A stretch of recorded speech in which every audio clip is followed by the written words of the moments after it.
ایک چاند تھا سر آسمان، ناول بائے فرشتے سالار زئی، ایپیسوڈ 24، پارٹ 2۔ میں تھوڑی دیر تک آتا ہوں۔ اسٹور پر موجود لڑکے کے سوالات سے بچنے کے لیے وہ موبائل اٹھاتا تیزی سے باہر نکل گیا۔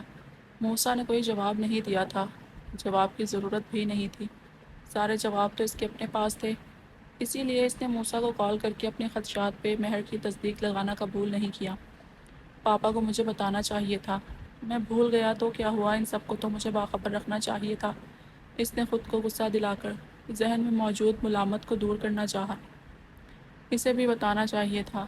پھر منیہا کا خیال آیا تو مایوسی سواتر ہوئی، مگر جس طرح وہ آج تک ہر کسی پر غصہ کرتا آیا تھا، اب بھی وہی کرنے کی کوشش کر رہا تھا۔ وہ اپنی لاپرواہیوں کا صحرا کسی اور کے سر سجانا چاہتا تھا، مگر حیرت کی بات تھی آج اسے کسی پہ غصہ نہیں آ رہا تھا۔ اسے کوئی مجرم نہیں لگ رہا تھا، اسے صرف ایک فرد پر غصہ تھا۔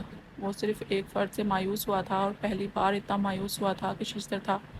اسے جلال کریم الوی پر غصہ آ رہا تھا۔ پھر نہ جانے کیا ہوا، اس نے مصروف سڑک پر سرپٹ بھاگنا شروع کر دیا۔ اس کے ارد گرد بہت سے لوگ تھے، مگر کوئی نہیں تھا۔ وہ بالکل اکیلا تھا، اور یہ اکیلا پن اسے کھانے کو دوڑ رہا تھا۔ آج تک اسے تنہائی سے ڈر لگتا تھا۔ اس نے ہمیشہ اپنے گرد لوگوں کا میلہ دیکھا تھا، اور اسے اپنے گرد میلہ لگائے رکھنا کی ہی عادت تھی، چاہے وہ ماں باپ ہوں جن کے سامنے وہ جان بوجھ کر ایسی حرکتیں کرتا تھا کہ وہ 24 گھنٹے اسی کی فکر میں لگے رہتے۔ پھر اس کے دوست تھے، جہاں وہ دوستوں کی محفل کی جان ہوا کرتا تھا۔ کسی کا کوئی پلان جلال کی رضامندی کے بغیر بن ہی کہاں سکتا تھا۔ پھر منیہا اس کی زندگی میں آئی تو یہی چاہتا تھا وہ کہ منیہا بھی اسے اہمیت دے، مگر وہ شاید نہ اہمیت لینے والوں میں سے تھی، نہ اہمیت دینے والوں میں سے۔ اور تب اس نے اسے بھی اتنا تنگ کیا کہ وہ بھی اسے اہمیت دینے پر مجبور ہو گئی۔ کیسے وہ اس کے آگے پیچھے پھرا کرتی تھی۔ اس کے بچے سے جان چھڑوانے والی ضد نے منیہا کو کس طرح بدل دیا تھا، لیکن وہ زیادہ عرصہ اس کے ساتھ گزارا نہ کر پائی۔ غلطی اس کی اپنی تھی، کوئی بھی عورت ہوتی اس کے ساتھ گزارا نہ کر پاتی، مگر اس نے سارا الزام منیہا کے سر رکھ دیا تھا۔ وہ 3 سال سے یہی فرض کیے بیٹھا تھا کہ سب نے اس کے ساتھ زیادتی کی ہے۔ اپنی زیادتیوں کا تو اسے خیال بھی نہ گزرا تھا۔ اسے لگتا تھا کہ سب کرنے کے بعد اس کا سوری یا آئی لو یو کافی ہوتا تھا، مگر ایسا نہیں تھا۔ اور جب اس کے ضمیر نے اسے احساس دلانے کی کوشش کی تو وہ پھر سے اپنے اندر کی اس آواز کو دبا گیا۔ اس نے پھر سے اپنے گرد میلہ لگا لیا۔ ایلی، موسیٰ، نمرہ اور بلال کے بچے، اس کی ریسنگ پارٹنر اور دوست، اس کے اندر ضمیر کی آواز اس کی حرکتوں کے بوجھ تلے کہیں پھر سے دب گئی، اور جو کوئی اسے احساس دلانے کی کوشش کرتا، جلال اس سے بات کرنا ہی ترک کر دیتا۔ پاپا نے ساری زندگی سے دی بیسٹ اور اپنا ہیرو بنا کر رکھا، اور جب انہوں نے منیہا کے لیے اسے تھپڑ مارے، وہ حواس کھو بیٹھا۔ وہ ان کی ساری محبت بھلا بیٹھا۔ وہ یہ بھی بھول بیٹھا کہ پاپا کا سارا کنسرن اسی کے لیے تو تھا، ورنہ جلال کے رشتے کے بغیر منیہا ان کے کیا لگتی تھی۔ مگر وہ ان سے نفرت کرنے لگا تھا۔ اس نے خود کو دنیاوی موج مستیوں میں گم کر دیا، آنکھوں کو بند کر لیا، مگر کیا بدقسمتی سی تھی کہ آج اس کے پاس کوئی نہیں تھا جس میلے میں وہ اپنے ضمیر کی آواز کو بند کر دیتا۔ وہ چھوٹا سا وجود جس کا شاید نام بھی اسے معلوم نہیں تھا، مگر پہلی بار آواز سننے اور پہلی بار ایک جھلک دیکھنے نے ہی اسے پگھلا کر رکھ دیا تھا۔ وہ وہاں سے بھاگ جانا چاہتا تھا۔ اپنے احساسات کو کوئی نام نہیں دے سکتا تھا، اسے نام دینا بھی نہیں تھا۔ اسے ان سے فرار ہونا تھا، مگر کہاں؟ بھرے پورے شہر کی ایک ویران سڑک پہ گاڑی دوڑاتے ہوئے اس کے دماغ کی شریانیں پھٹنے کو تھیں۔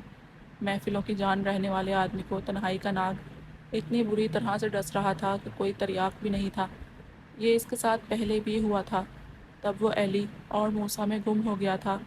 اب نہ ایلی تھی نہ موسیٰ، وہ اکیلا تھا، اور اس کا بوجھ بڑھ رہا تھا۔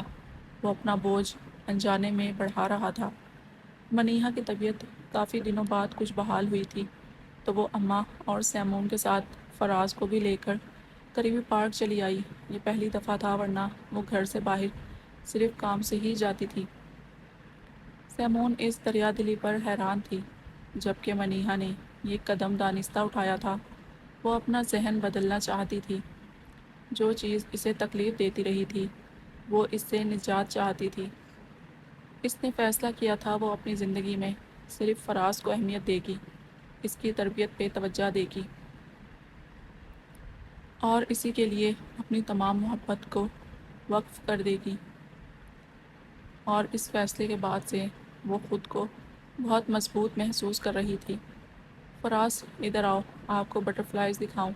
وہ اس کی انگلی پکڑے ایک جانب پھولوں پہ منڈلاتی رنگ برنگی تتلیاں دکھانے لے آئی۔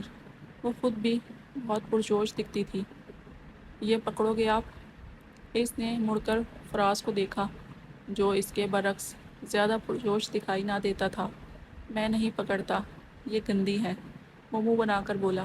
نہیں، اتنی پیاری ہیں، کلرز کتنے پیارے ہیں ان میں۔ منیہا نے اس کی بات کی نفی کی مگر وہ کوئی جواب دیے بغیر اس سے انگلی چھڑا کر ادھر ادھر بھاگنے لگا تھا۔ سیمون لیس کے پیکٹ کے ساتھ بھرپور انصاف کرنے کی نیت سے اماں کے پاس بیٹھی تھی۔ جو فراز صاحب کو کوئی نازک سی چیز پسند آ جائے مجال ہے۔ وہ خود کلامی کرتے ہوئے ان رنگ برنگی خوبصورت تتلیوں کا غول دیکھنے لگی جو آنکھوں کو بہت بھلی لگ رہی تھی۔ ماما ماما یہ پکڑو۔ چند قدم دور سے وہ پھولے سانس کے ساتھ پرجوش سا اس کی جانب بھاگ رہا تھا۔ کیا ہے کہ وہ بھی جوش سے اس کی جانب بڑھی جس کی آنکھوں کی چمک کئی گنا بڑھ گئی تھی۔ شاید وہ کوئی تتلی پکڑ لایا تھا۔ ماما یہ تم لے لو۔ اس کے قریب پہنچ کر اس نے مٹھی منیہا کی جانب یوں بڑھائی جیسے قارون کے خزانے سے کچھ حاصل کر لایا ہو۔ میری جان تم نہیں، آپ بولتے۔ اس سے پہلے کہ وہ اس کو تمیز کا بھاشن دیتی، مینڈک کا ایک ننھا سا بچہ اس کی ہتھیلی پہ آتے ہی کھدک کر اس کے اوپر جا گرا۔ وہ جو خوشی خوشی ماں کے ہاتھ پہ رکھ کر اب دانت سمیٹنے کو تیار تھا، ماں کی اس بزدلی پر سخت رنجیدہ ہوا۔ منیہا ابھی تک گھاس پہ اچھل کود کر اس مینڈک کے نیچے گر جانے کی تسلی کر رہی تھی جبکہ فراز سب پھر سے زمین پہ اس مینڈک کے ننھے بچے کو تلاش رہا تھا۔ اف، جنگلی گندے بچے، مینڈک کون پکڑتا ہے؟ منیہا بہت دیر بعد بھی شوق سے باہر نہ نکل سکی جبکہ فراز اب پھر سے گھاس پر اس مینڈک کے بچے کے پیچھے پیچھے گرتا پڑتا جا رہا تھا۔ ادھر آؤ، اب آپ نے ایسے گندے کام کیے تو میں بات نہیں کروں گی آپ سے۔ اس کے پیچھے پیچھے بھاگتی وہ زبردستی اسے باہوں میں اٹھا چکی تھی۔ میرا بیبی ماؤس گر گیا۔ وہ اس کے بازوں میں بے قابو ہو رہا تھا۔ یہ آپ کا بیبی ماؤس نہیں، فراگ ہے۔ تو یہ اپنی فراگ ماما کا بیبی ہے، آپ کا نہیں۔ وہ اسے بامشکل اٹھا کر واپس سیمون لوگوں کی طرف جا رہی تھی جبکہ فراز اس کی گود میں مچل رہا تھا۔ نہیں، وہ میں نے پکڑا ہے، وہ میرا بیبی ہے۔ وہ سخت ناراض لگ رہا تھا۔ منیہا کے لیے اسے اٹھا کر لانا مشکل ہو رہا تھا۔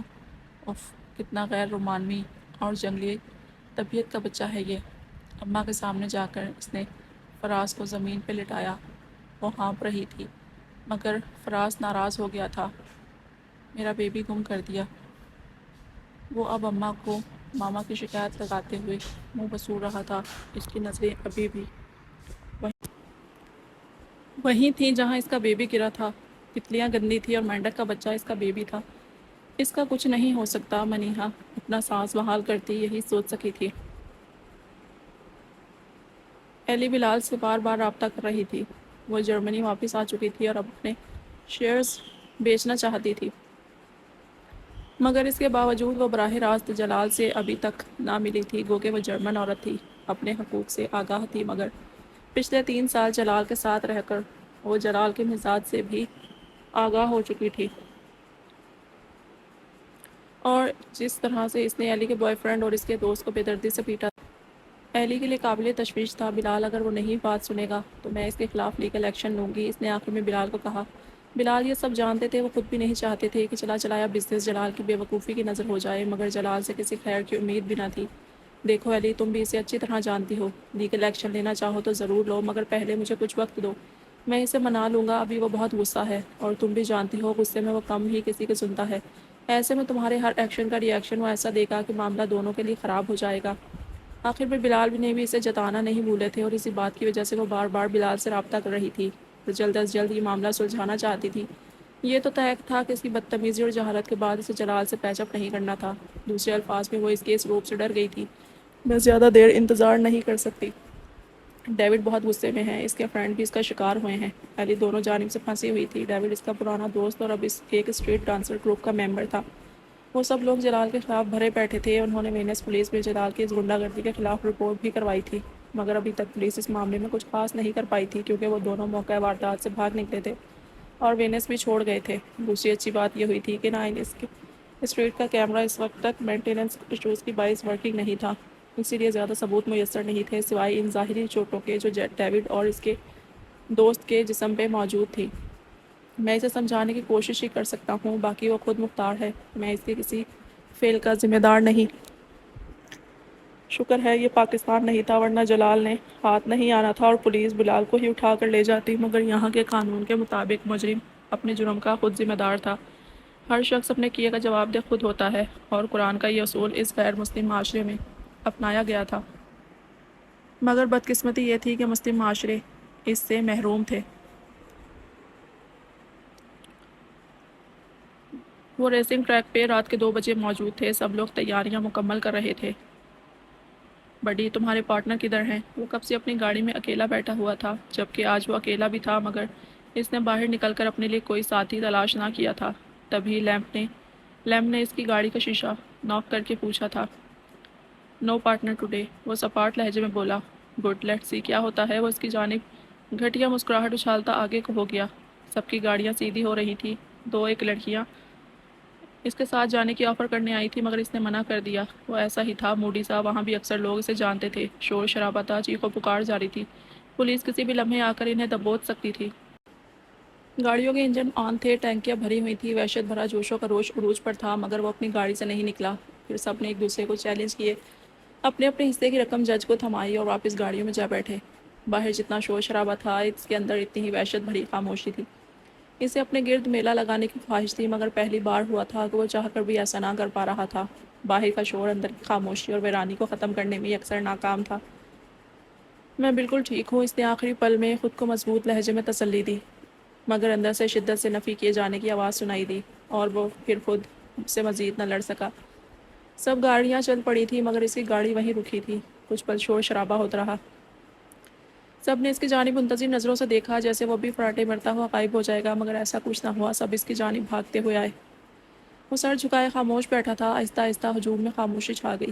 میں ٹھیک نہیں ہوں، اس نے کمزور لہجے میں کسی کو دیکھے بنا کہا۔ وہ سب حیران تھے، چہمگوئیاں کر رہے تھے، کچھ اس کا مذاق اڑا رہے تھے۔ مگر تم اپنا شعر دے چکے ہو، جج نے اسے یاد دہانی کروائی۔ وہ اسے پیسے واپس نہیں دے گا، مگر وہ کچھ بھی سنے بغیر وہاں سے گاڑی لے کر بھاگ گیا تھا۔ پیسوں کی فکر کسے تھی؟ اس کا تو اندر خالی ہو گیا تھا۔ ایک ویران سڑک پہ اندھیری رات میں گاڑی روک کر وہ کھڑا ہو گیا۔ آس پاس ویرانی اور تنہائی تھی۔ وہ گاڑی سے باہر نکل آیا۔ گاڑی کا دروازہ کھلا تھا، اس نے کھلا رہنے دیا۔ پھر اسے کچھ سمجھ نہ آئی۔ وہ دونوں ہاتھوں میں سر دیے سڑک کے بیچوں بیچ بیٹھتا چلا گیا۔ اس کا دماغ پھٹنے والا تھا۔ اسے غم کا بوجھ اٹھانے کا کرینہ نہ تھا۔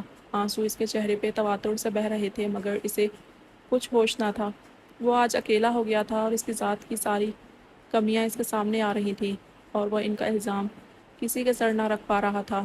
کوئی اس کے ساتھ نہیں تھا جو اسے اس غم سے نجات دلا سکتا تھا۔ وہ بھول گیا تھا وہ کتنا غصیلا ہے۔ وہ بھول گیا تھا کہ کتنے ہی لوگ اس کی ناراضگی کے ڈر سے اس کی زیادتیاں برداشت کر لیتے ہیں۔ وہ بھول گیا تھا ایک دنیا اس کی دیوانی تھی۔ یہ سب اسے اس وقت خود سے نہیں بچا پا رہا تھا۔ اس نے آج جانا تھا کہ اس کی زندگی میں جس شخص سے اسے سب سے زیادہ نقصان پہنچا تھا، وہ شخص وہ خود تھا۔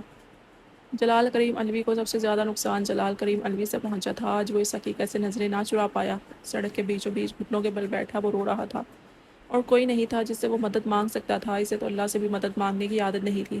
تبھی ایک گاڑی اس کے پاس آ کر رکی۔ 3-4 آدمی باہر نکلے، وہ اس سے کچھ پوچھ رہے تھے، مگر رونے کے باعث اس کی آنکھیں اور دماغ سن ہو چکا تھا۔ وہ انہیں نہیں پہچان پا رہا تھا۔ پھر ہوا میں فائر کی آواز سنائی دی تھی۔ ان لوگوں نے اسے پیٹنا شروع کر دیا۔ وہ اپنے دفاع میں ایک ہاتھ تک نہ اٹھا سکا۔ تب اسے احساس ہوا، فضا میں چند مزید فائروں کی آواز، اور دور کہیں پولیس کے سائرن بجنے کے بعد وہ سائے واپس چلے گئے تھے۔ چاند کی ہلکی روشنی ختم ہو چکی تھی، وہاں مکمل اندھیرا چھا گیا تھا۔ جس وقت اسے ہوش آئی وہ اسپتال کے بستر پر تھا۔ کچھ پل بعد اس نے پاپا اور نمرا بھابھی کو اپنے آس پاس موجود پایا۔ اس سے پہلے کہ اس کا دماغ تمام واقعات کو جوڑ کر صورتحال کا ادراک کر پاتا، اس سے اپنے سڑک پر گرنے سے پہلے کے تمام واقعات یاد آئے۔ پاپا اور نمرا بھابھی شاید کچھ بول رہے تھے، مگر اس نے نہیں سنا۔ ساتھ وہ ذہنی اذیت بھی جو اس وقت وہ محسوس کر رہا تھا۔ اس سے پہلے کہ وہ کچھ الفاظ بولنے میں کامیاب ہو پاتا، نمرا بلال کو واپس بلا لائیں، جو جلال کا بیان ریکارڈ کرنے کے لیے آنے والے پراسیکیوٹر کو واپس ڈھونڈنے گئے تھے۔ یہ تمہاری اسٹیٹمنٹ کے لیے آئے ہیں، بلال بھائی نے کہا، مگر جلال خالی خالی نظروں سے انہیں گھور رہا تھا۔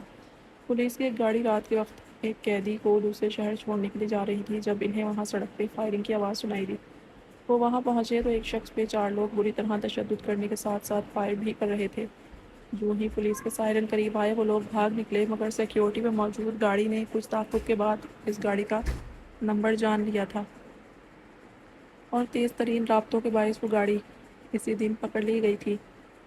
وینس سے آئے کچھ اٹالین لڑکوں نے اس کو کسی ذاتی دشمنی کی بنا پر تشدد کا نشانہ بنایا تھا، جنہوں نے پولیس کے پاس اپنے جرم کا اعتراف بھی کر لیا تھا، مگر جلال پچھلے 2 دنوں سے بے ہوش تھا اور اب جب سے اسے ہوش آئی تھی تمام کہانی سننے کے بعد اس پر ایک دماغی دورہ پڑا تھا اور اس نے یکدم چیخنا چلانا شروع کر دیا تھا۔ ڈاکٹر اور اسٹاف اسے قابو کرنے کی کوشش کر رہے تھے، مگر وہ ہسٹریائی انداز میں چیخ رہا تھا۔ اس کے چہرے پہ نیلے نشانات تھے اور وہ بے قابو ہو رہا تھا۔ جلال فکر نہ کرو، سب ٹھیک ہو جائے گا۔ کریم صاحب نے اتنے عرصے بعد اسے یوں دیکھا تھا تو اپنے دل پر قابو نہ رکھ پائے تھے۔ اچانک انہیں محسوس ہوا وہ بہت بوڑھے اور کمزور ہیں، مگر جلال ابھی اپنے حواس میں نہیں تھا۔ اس نے ان کا ہاتھ بے دردی سے جھٹک دیا۔ کچھ نہیں ہوگا، کچھ بھی ٹھیک نہیں ہوگا۔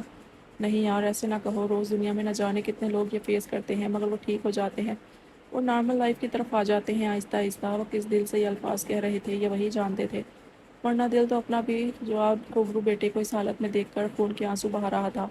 کچھ نہیں ہوا ٹھیک، یہ سب آپ کی غلطیاں ہیں پاپا، آپ نے میری زندگی تباہ کر دی۔ وہ بے سود پڑا اونچی آواز میں رو رہا تھا۔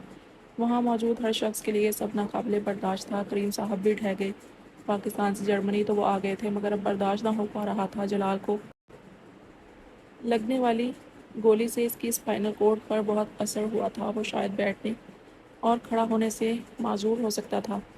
یہ بہت تکلیف دہ تھا، بہت زیادہ تکلیف دہ تھا۔